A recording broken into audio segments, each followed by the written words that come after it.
Momentum के basics पढ़ने के बाद अब जो नेक्स्ट चीज़ है वो है हमारे पास law of conservation of momentum.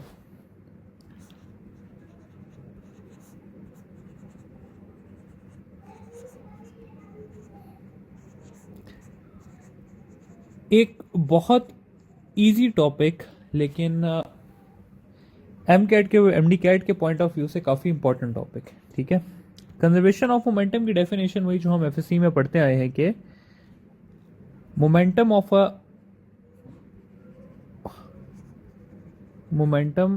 Of an isolated system remains conserved.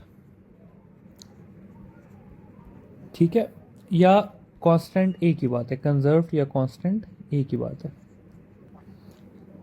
इसमें आइसोलेटेड सिस्टम का क्या मतलब है पहले वो देख लेते हैं। आइसोलेटेड सिस्टम क्या होता है? ऐसा सिस्टम जिसमें एक्सटर्नल फोर्स जो है वो जीरो होती है, यानी कि हमने बाहर से कोई फोर्स अप्लाई नहीं की होती।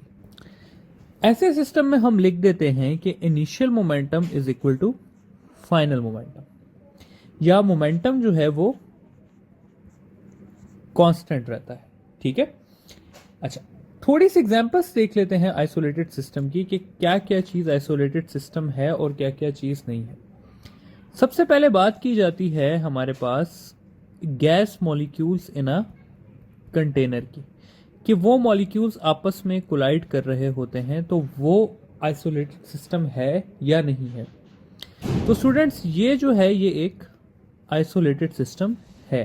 ठीक है, तो gas molecules in a container constitute N isolated system. दूसरी एक बहुत कॉमन चीज हम पढ़ते रहेंगे कि दो बॉल्स जो हैं वो आपस में कोलाइड करती हैं। ठीक है, तो इनकी कोलिजन आइसोलेटेड सिस्टम है या नहीं। तो इसमें अगर कंडीशन लगी हो कि फ्रिक्शन जो है वो जीरो है तो फिर ये आइसोलेटेड सिस्टम है, और अगर इस सिस्टम में फ्रिक्शन आ जाती है तो इंटरनल फोर्स आ जाती है, एक्सटर्नल फोर्स आ जाती है, और फिर ये आइसोलेटेड सिस्टम नहीं है। फाइनली एक बात कर लेते हैं बॉम्ब शेल की, कि बॉम्ब शेल एक्सप्लोड करता है और दो पीसेस में उड़ता है, तो ये आइसोलेटेड सिस्टम है। तो जी स्टूडेंट्स ये आइसोलेटेड सिस्टम है क्योंकि इसमें एक्सप्लोजन में बाहर से कोई फोर्स नहीं आई, ये इंटरनल फोर्स थी। तो ये कुछ एग्जांपल हो गई आइसोलेटेड की, और एक हमने देख ली नॉन आइसोलेटेड सिस्टम की एग्जांपल। आगे जो है हम आते हैं जी बेसिक से स्टार्ट करते हैं और थोड़ी मुश्किल चीजों की तरफ जाते हैं। ठीक है, बेसिक एक इक्वेशन है हमारे पास, उसको सबसे पहले डिस्कस करना जरूरी है। मैं कहता हूं जी कि मेरे पास दो बॉल्स हैं। फर्स्ट बॉल का मास m1 है और ये जा रही है v1 वेलोसिटी से, और सेकंड बॉल का मास जो है वो m2 है और ये जा रही है v2 वेलोसिटी से, और v1 जो है वो ग्रेटर है v2 से, यानी कि जो फर्स्ट बॉल है वो सेकंड को चेस कर सकती है। इन दोनों की कोलिजन होती है आपस में,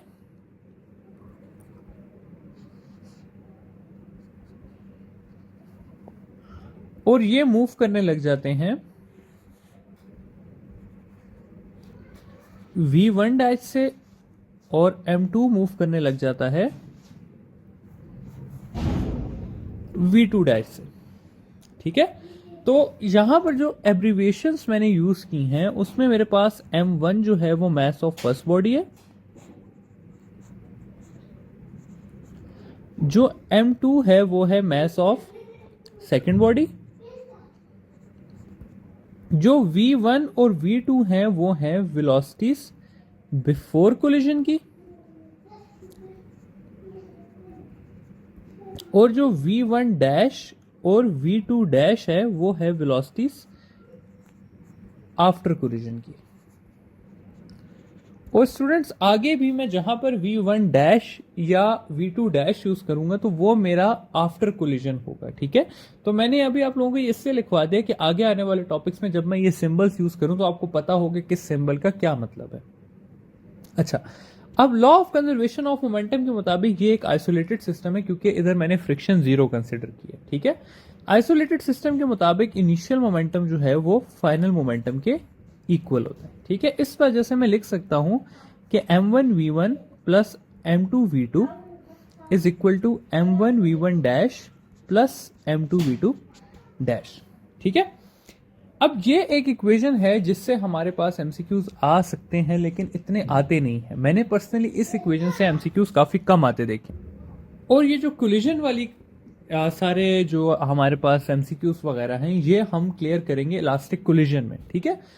लेकिन इससे हमारे पास सवाल आ क्या सकते हैं उनको देखते हैं, ठीक है। शुरू करते हैं सबसे पहले अपने पहले सिनेरियो से, जो कि है रॉकेट का फिनोमेना, ठीक है। तो रॉकेट से स्टार्ट करते हैं। अच्छा जी, रॉकेट इस तरह से होता है कि एक अगर रॉकेट है, ठीक है, तो वो गैसेस प्रोपेल करता है, ठीक है। वो क्या करेगा कि गैसेस को प्रोपेल करेगा डाउनवर्ड, यहां से गैसेस आएंगी और ये उसके रिजल्ट में ऊपर जाएगा, ठीक है। तो जितने मोमेंटम से गैसेस नीचे आएंगी उतने ही मोमेंटम से रॉकेट क्या करेगा, ऊपर की तरफ जाएगा, ठीक है। अगर मैं सिस्टम का इनिशियल मोमेंटम ले लूं तो इनिशियल मोमेंटम जो है वो इक्वल होगा फाइनल के।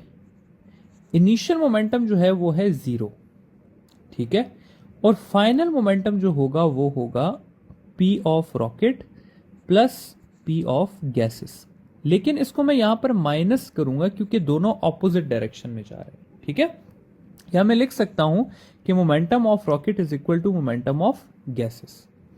इसको मैं फर्दर इस तरह से लिख सकता हूं कि mass of rocket into velocity of rocket is equal to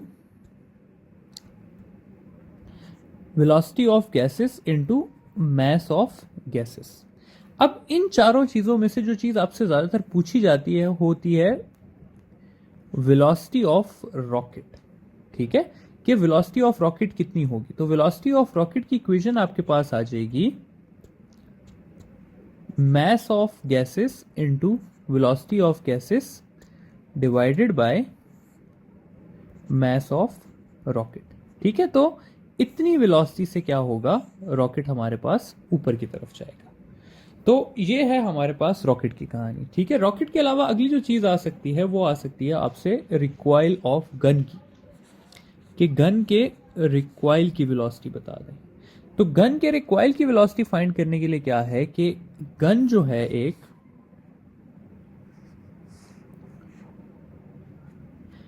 उसके अंदर होता है बुलेट, ठीक है, और इन दोनों का इनिशियल मोमेंटम होता है जीरो, ठीक है।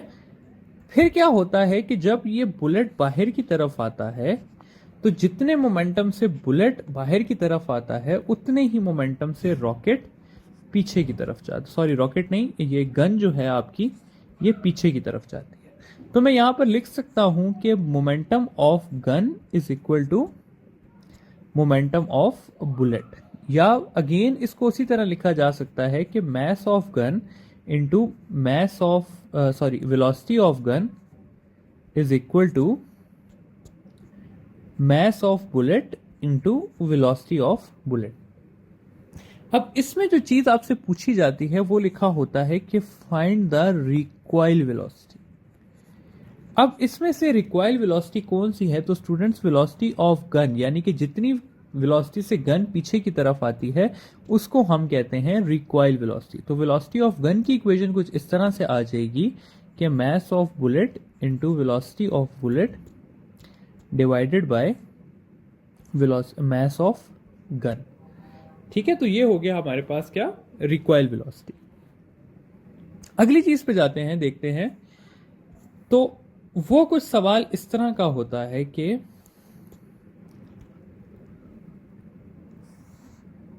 एक ट्रक है हमारे पास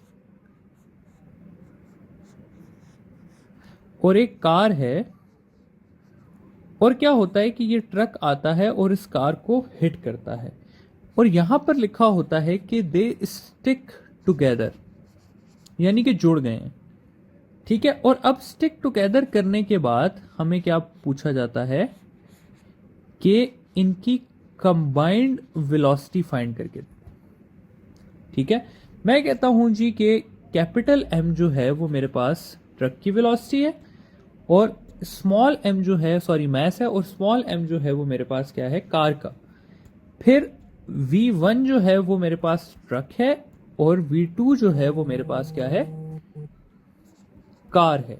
ठीक है, तो स्टूडेंट्स अगर अब हम यहां पर फाइंड करना चाहें कि ये हम किस तरह से सॉल्व करेंगे, तो इसका ये हल है कि मैं लिखूं कि इनिशियल मोमेंटम जो है वो इक्वल है फाइनल मोमेंटम के। ठीक है, अब अगर मैं इनिशियल मोमेंटम देखूं तो इनिशियल मोमेंटम में हमारे पास दो चीज़ें हैं। सबसे पहली जो चीज़ है वो क्या है, ट्रक का मोमेंटम है, और साथ जो है वो है हमारे पास कार का मोमेंटम। ठीक है, और इसके बाद क्या हुआ है कि ट्रक और कार स्टिक हो गए हैं। तो मैं इस तरह से लिख सकता हूं कि ट्रक का मैस और कार का मैस इकट्ठा हो गए हैं, और हमारे पास एक कंबाइंड वेलोसिटी आ गई है जिसको मैं v से लिख देता हूं। ठीक है, तो अब अगर मुझे कंबाइंड वेलोसिटी फाइंड करनी है तो उसकी इक्वेशन कुछ इस तरह से बन जाएगी कि m1 sorry capital M v1 plus m v2 divided by m plus m। ठीक है, तो यह आ जाएगी मेरे पास कंबाइंड वेलोसिटी। अब इसमें ना स्टूडेंट्स थोड़ा सा चेंज आ सकता है अगर ये सवाल इस तरह से आ जाए। सेम यही सवाल होगा, सिर्फ फर्क ये होगा कि यहां पर कार जो है वो टूवर्ड्स ट्रक मूव कर रही होगी। तब क्या होगा, तब ये होगा स्टूडेंट्स कि आपकी इक्वेशन कुछ चेंज होके इस तरह से हो जाएगी कि m1 v1 प्लस m2 और v के साथ लग जाएगा माइनस। क्यों माइनस लग जाएगा, क्योंकि वो दोनों ऑपोजिट डायरेक्शन में मूव कर रहे हैं। ठीक है, तो जब माइनस लग जाएगा तो ये इक्वेशन कुछ इस तरह से चेंज हो जाएगी कि m1 v1 minus m2 v2 is equal to m plus m into v, और v हो जाएगा m v1 minus m v2 divided by m plus m हो जाएगा। ठीक है, तो ये इसकी दो वेरिएशंस हैं जो मैंने कहा आप लोगों को बता दूं। तो कॉमनली यही देखा गया है कि इन्हीं सवालों में से सवाल आ रहे होते हैं law of conservation of momentum के। ठीक है,